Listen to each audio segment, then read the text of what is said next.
Butter chicken fry തോറ്റു പോകും ഈ ബട്ടർ സോയ ഫ്രൈയുടെ മുന്നിൽ. കാണുമ്പോൾ തന്നെ വായി വെള്ളവും, കഴിക്കാൻ എന്നാ ടേസ്റ്റാണ്. ഒരു രക്ഷയുമില്ല, അത്രയ്ക്കും ടേസ്റ്റാണ് ഈ ബട്ടർ സോയ ഫ്രൈ. നിങ്ങളൊന്ന് ട്രൈ ചെയ്ത് നോക്കൂ. ഹായ് ഫ്രണ്ട്സ്, MM യൂണിവേഴ്സ് ചാനലിലേക്ക് ഏവർക്കും സ്വാഗതം. ഇന്ന് നമ്മളൊരു നല്ല അടിപൊളി ടേസ്റ്റ് ഒരു ബട്ടർ സോയ ഫ്രൈ എങ്ങനെ ഉണ്ടാക്കാമെന്ന് നോക്കാം. അപ്പോൾ ഒരു ബൗൾ നിറയെ സോയ എടുക്കുക. അതിനെ ഒരു വലിയ പാത്രത്തിലോട്ട് മാറ്റി നികക്കെ വെള്ളം ഒഴിച്ച് കൊടുക്കുക. എന്നിട്ട് ഇതിൽ ഇച്ചിരി ഉപ്പും, ഒരു പിഞ്ച് മഞ്ഞൾപ്പൊടി, ഒരു പിഞ്ച് മുളക് പൊടി, ഉപ്പും ഒരു പിഞ്ച് മഞ്ഞൾപ്പൊടിയും ഒരു പിഞ്ച് മുളക് പൊടിയും ചേർത്ത് ഒരു തിള വരുമ്പോൾ ഓഫ് ചെയ്ത് വെച്ച് തണുക്കാൻ വേണ്ടിയിട്ട് മാറ്റി വയ്ക്കുക. സോയയുടെ ബെനിഫിറ്റ്സ് പറയുകയാണെങ്കിൽ ഒത്തിരിയുണ്ട്. സോയ നമ്മുടെ ശരീരത്തിന് വളരെയധികം നല്ല ബെനിഫിറ്റ്സാണ് സോയയിൽ നിന്നും നമുക്ക് കിട്ടുന്നത്.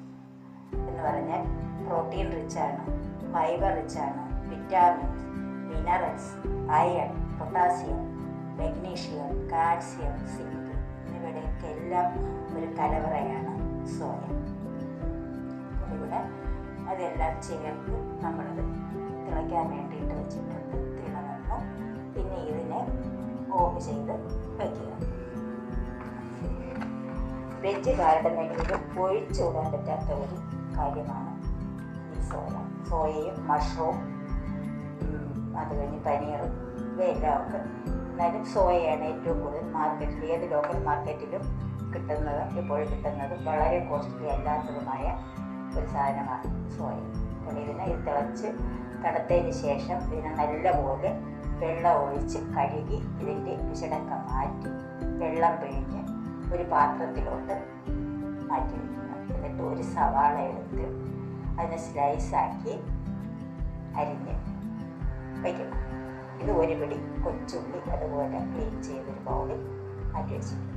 സ്ലൈസ് ചെയ്ത ഈ ഒരു സവാളയും ഒരു പീസ് ഇഞ്ചി അതും കുഞ്ഞരിഞ്ഞിട്ടിട്ട് ഒരു 4-5 വെളുത്തുള്ളി, ഇവ 3 ചേർത്ത് ഒന്ന് പേസ്റ്റ് ആക്കുക. ലൈറ്റായിട്ട് പേസ്റ്റ് ആക്കിയാൽ മതി, കൂടുതൽ ഓവറായിട്ട് പേസ്റ്റ് ആകണ്ട. ഒരു ജ്യൂസി ആകുന്ന ഭാഗത്തിന് ഇവ 3നെയും പേസ്റ്റ് ആക്കിയതിന് ശേഷം ഇതിൽ മിക്സ് ചെയ്യാവുന്നതാണ്, ഇത് ചേർക്കാവുന്നതാണ്. ഇതിൻ്റെ കൂടെ ഒരു 1/4 ടീസ്പൂൺ മഞ്ഞൾപ്പൊടി